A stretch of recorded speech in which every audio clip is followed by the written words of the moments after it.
돌아선 민심을 다시 붙잡을 만한 특단의 대책들을 준비하고 있다고 합니다. 두 가지를 예로 들 수 있는데 첫 번째는 개각이라고 하죠. 인적 쇄신 그리고 특검이 있습니다. 먼저 개각 얘기부터 해보도록 하겠습니다. 지금 이제 대통령실에서 인사 추천을 지금 한창 받고 있고 특히 내각에서는 총리부터 장관까지 전면적으로 이제 교체를 하겠다. 몇 명 교체하는 게 아니라 전면 교체 대상이다. 이렇게 나오더라고요.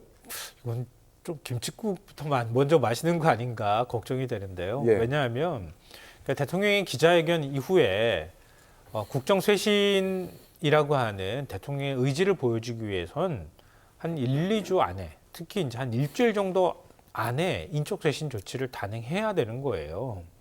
그렇게 해야 국정 쇄신을 한다고 하는 국민들의 평가가 있을 수밖에 없는데요. 기자회견 때도 뭘 사과하는지 모른다고 사과하고 그리고 뭔가 쇄신하겠다는 뉘앙스는 풍겨나는데 실제로 한동훈 대표가 요구한 걸 들어준 것 같지도 않고 그럼 그냥 기다리면 할 겁니다. 이런 식의 얘기를 한 거란 말이에요. 근데 지금 인사를 한다고 개각한다고 얘기하는 것도 언론에서 먼저 앞서가면서 자꾸 얘기하는 것이지 제가 볼 때는 내년 초쯤이 될 가능성이 제일 높거든요. 예상국회 끝나고 난 다음에. 근데 내년 초에 있는 예상이 되는 개각을 하만평을 지금 2달 전부터 얘기하는 게 좀 무섭지 않나요? 모양새가. 그러니까 예. 김칫국부터 마시고 실제 나중에 인적 쇄신은 전혀 다른 방향으로 나올 수 있기 때문에 이게 과연 얼마나 맞을까 이게 걱정되고요. 지금 나오는 물망에 오르는 인사들을 보면 일단 회전문 인사입니다. 그러니까 새로운 인사가 전혀 눈에 보이지 않아요. 그리고 둘째로는 윤 대통령이 뭔가 쇄신을 한다고 하면 쇄신이라고 하는 가치가 있어야 되잖아요. 그동안의 국정 운영을 이런 식으로 해왔으니까 다른 방식으로 국정 운영을 하겠습니다라고 하는 신호가 될 수 있는 게 뭔가 있어야 되는데요. 그런 게 아무것도 없이 그냥 오래 했으니까 이제는 바꿀 때가 됐으니까 이런 식의 교체 사유가 나온단 말이에요. 이게 과연 맞는 건가 이런 생각이 들고요. 그리고 회전문 인사와 관련해서 한 가지만 제가 예를 들어서 말씀드리면 지금 하마평에 오르는 사람이 이상민 행안부 장관, 뭐 대통령의 최측근이라고 불려도 무방하지 않은 인사잖아요. 충안고 출신부터 시작해서 연결되는 인사인데요. 이상민 행안부 장관 자리에 거론되는 사람이 그 윤재옥 지금 이제 국민의힘 의원이죠. 그럼 이상민 행안부 장관이 들어가면 이상민 장관은 그러면 이제 쉬어야 되는 거 아닙니까 보통은? 예. 이상민 장관이 국정원장으로 가고 지금 조태용 국정원장이 총리로 온다는 얘기가 나와요. 이게 한 바퀴 돌리는 거 아닙니까? 그러니까 이런 식의 방식으로는 아무리 인사를 해도 국정 쇄신한다고 하는 국민들의 평가를 받기 어렵다. 그러니까 김건희 여사 문제 어떻게 처리하는가 이런 것도 지켜보겠지만 가장 핵심적인 거는 이른바 김 여사 리스크를 해소하는 거고 특검을 통해서 윤 대통령이 말한 것처럼 아무 문제가 없다고 하면 특검 받아서 김 여사 리스크를 털고 그리고 뭐 지금 검찰서가 공정하지 못하다고 하는 그런 평가 그것도 일단 다 없애고 난 다음에 그 다음에 국정 운영에 전념하고 지지율이 따라 올라갈 테니까요. 그런 방식으로 가야 정상이다. 그렇게 하지 않으면 이 현재와 같은 방식으로 쇄신할 경우에는 그렇게 큰 좋은 평가를 좀 받기 어렵다고 생각합니다. 네, 김성환 평론가께서 언론이 김칫국, 인적 쇄신, 특히 내각 장차관 교체 이 문제는 아무래도 시간이 좀 걸릴 수도 있다 이렇게 보시는 것 같긴 해요. 언론의 김칫국이라고 잠깐 표현하셨는데 언론에서는 지금 다음 달 중순쯤에 개각이 일어나지 않는가 이런 얘기를 하는데 이 김칫국을 마시고 있는 이 언론도 대통령실 참모진 개편은 좀 미뤄지는 것 같다 이런 식으로 계속 기사를 써내고 있더라고요. 예. 그러니까 대통령이 국정 쇄신을 한다. 그 상징적인 조치로 국민과 야당 그리고 여당에서도 기대하고 있는 것이 이제 이른바 개각, 장관과 차관 혹은 국무총리를 교체하는 것 하나 여기에 더해서 참모 진영인 용산 대통령실에 있는 이를테면 굵직한 자리에 비서관급 뭐 그 언저리에 있는 인물들에 대한 쇄신적인 어떤 조치, 인사 단행 뭐 요 두 가지 틀일 텐데 그런데 이제 말씀하신 것처럼 언론이나 뭐 이쪽에서 이제 김칫국을 마시고 있다라고 합니다만 사실은 국무총리와 장차관 혹은 대통령실의 비서관급 이상을 교체하는 이 일은 적어도 한두 달 이상의 어떤 시간이 소요되는 거기 때문에 지금 이제 관심을 갖는 것은 당연하다고 좀 봅니다. 그리고 지금 대통령실은 그걸 준비하고 있는 단계인 거고. 자, 근데 국무총리만 일단 우선 놓고 보면 저는 뭐 회전문 형태의 국무총리 인선을 하지는 않을 거라고 봅니다. 만약에 저에게 지금 차기 국무총리가 누가 될 것이냐라고 한 명을 꼽으라고 한다면 저는 홍준표 대구시장을 뽑겠습니다.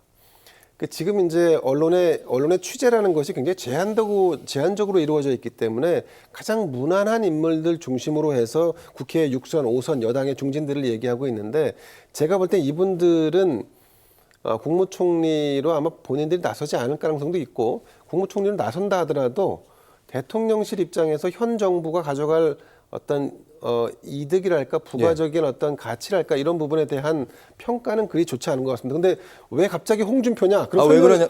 이 질문 한번 드려볼게요. 네. 예. 방금 김성환 평론가께서 말씀하셨듯이 지금 이제 후보군으로 하마평 오른 인물들 만약 올라간다면 회전문 인사다. 이런 비판이 당연히 나올 수밖에 없는 상황인데 홍준표 지사는 어쨌든 대구시장을 하고 있고 그거 사퇴해야 되는데 가능한 그렇죠. 시나리오입니까? 아니면 그 정도로 파격적인 인물이 필요하다 이 말씀이시죠? 그러니까 우선 파격의 방점을 찍는데 그다음 두 번째는 그러면 새로운 총리가 파격 그 이상을 어떻게 가져올 것인가에 대한 관심 포인트가 용산 대통령실에서는 기존에 자신을 지지했던 우리 정부를 지지했던 지지자들을 어떻게 다시 회복시키냐의 방점이 찍혀 있습니다.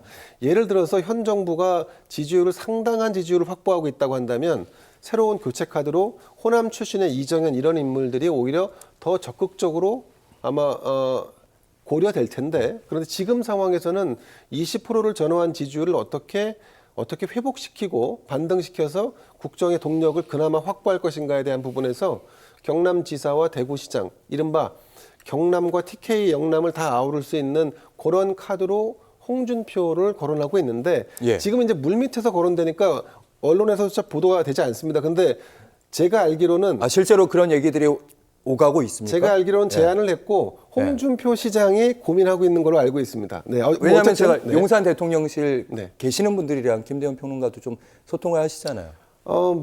소통 안 하는 건 아닙니다만 제가 긴밀하게 소통하지는 않습니다. 다만 그거는 사실은 인사 추천이라는 거는 대통령실에 있는 참모들도 사실 잘 모르는 경우가 있습니다. 왜냐하면 굉장히 중요한 보완 요인이고 그런 추천을 대통령이 신뢰하고 믿을 만한 분들에게 약간 추천을 부탁하는 경우도 있어서 그건 단순히 그냥 내부에서 나오는 얘기뿐만 아니라 다른 쪽 소스다. 그렇죠. 외부에서도 인풋이 있을 수 있는 부분이죠. 근데 이제 이 부분에 대한 국무총리도 그렇고 지금 이제 이상민 행안부 장관 같은 경우도 저는 개인적으로 이분을 돌려막기 인사로 다시 국정원장이나 어디에 앉히지 않을 거라고 봅니다. 대통령도 사실은 자신과 가까운 분들을 옆에 두고 싶겠습니다만 지금은 중요한 거는 국정쇄신을 위해서 무언가 개각과 인사를 교체하는 모습을 보여달라고 하는 국민의 요구에 지금은 답변할 수밖에 없다. 또 한 가지 짚자면 김건희 여사 라인이라고 하는 부분에 대해서 저는 일정 정도 교체를 할 거라고 봅니다. 이를테면 음주운전 같은 개인의 어떤 무리를 빚어서 교체 대상으로 주요 거론되고 있는 강기훈 선임 행정관 같은 경우는 교체되겠습니다만 나머지 분들은 소위 김건희 여사라고 하는 프레임에 이렇게 씌워져 있는 것이지 실제로 그들이 어떤 잘못을 했거나 비리를 저질렀거나 아니면 감찰 대상이 됐거나 한 적이 없지 않습니까? 대통령이 무조건 요구한다고 그걸 다 받아들일 수 없습니다. 그런 쇄신의 모양새를 갖춰가면서 결과물을 만들어내지 않을까 합니다. 짧게 받겠습니다. 아니요, 저도 놀라가지고요. 홍준표 대구시장을 거론하셔가지고 언론에서 거의 거론을 안 하고 놀라셨죠? 있는 분이기 때문에요. 어디서 정보를 들으셨는지 단독입니다. 모르겠는데요. 이낙연 전 총리 사례를 참고하시라 그 말씀을 제가 조언 아닌 조언으로 드리고요.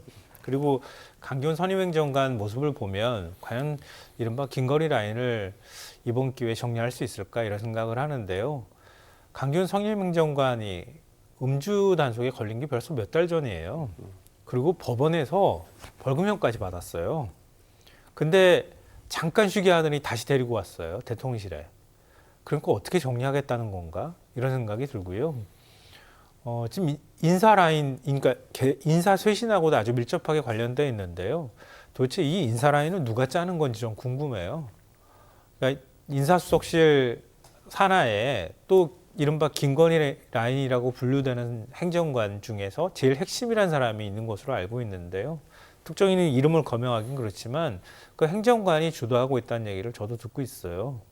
그러니까 그런 사람들이 지금 인사를 하고 있는데 어떻게 김건희 라인이라고 하는 사람을 정리할 수 있겠으며 그럼 이번에 만약에 인사쇄신을 하게 될 경우에 이른바 김건희 여사의 입김이 작용하지 않는다고 단언할 수 있겠는가 이런 문제부터 먼저 정리해야 되지 않나 싶고요. 강훈 전 선임 행정관이 코바코 사장으로 임명되는 거 그건 본인 스스로가 그만뒀다고 하는데 강훈 비서관이죠. 비서관. 네. 거기서 본인 스스로가 이제 그만두면서 입장문까지 보냈잖아요, 언론에. 그러니까 정말 비서관이든 행정관이든 김건희 라인으로 지목되는 인사가 있고 정말 진짜 실질적인 역할들을 하고 있다 그러면 윤석열 대통령 성공이나 국정 운영을 위해서라도 스스로 그만두는 결단을 하는 게 맞다 이렇게 생각합니다. 네.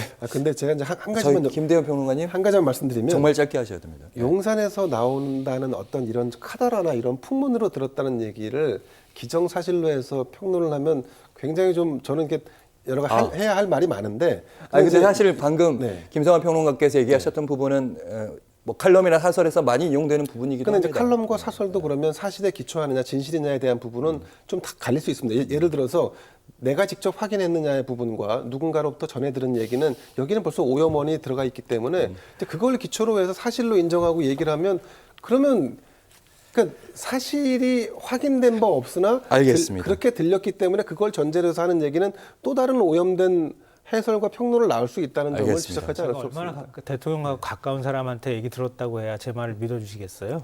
아니, 그러니까 소스 출처가 확실하다. 확실하다는 말씀 취재의 드리고요. 결과다 네. 이런 말씀. 아니 그럼 실례로 무슨 인사 뭐 관련돼서 어디 뭐 행정관이 뭘 다 하고 있고 김건희 라인이다. 제가 알기로 그분에게 그분 핸드폰에 김건희 여사 핸드폰 번호도 없어요. 근데 그런 것도 확인도 하나도 안 해보고 일단 프레임으로 씌워놓고 그 안에 딱 들어가 있으면 그때부터 때리기 시작하고 그리고 때려놓고 아니면 알겠습니다. 말고 이거는 저는 문제가 있다라고 보죠. 김대현 이름을 실명을 공개해가지고 서로 비교해야 되겠는데 누구한테 듣고 있는지. 김성환 평론가께서 들으셨던 취재했다는 그 인물 끝나고 지금 여쭤보고 싶긴 한데 네. 제가 명단 교환하겠습니다. 실명을 얘기하신다 그러면 저도 말씀드리겠습니다. 네. 알겠습니다. 다음 주에 다시 한번 생각해 보죠. 저희 이제부터 진도 나가도록 하겠습니다.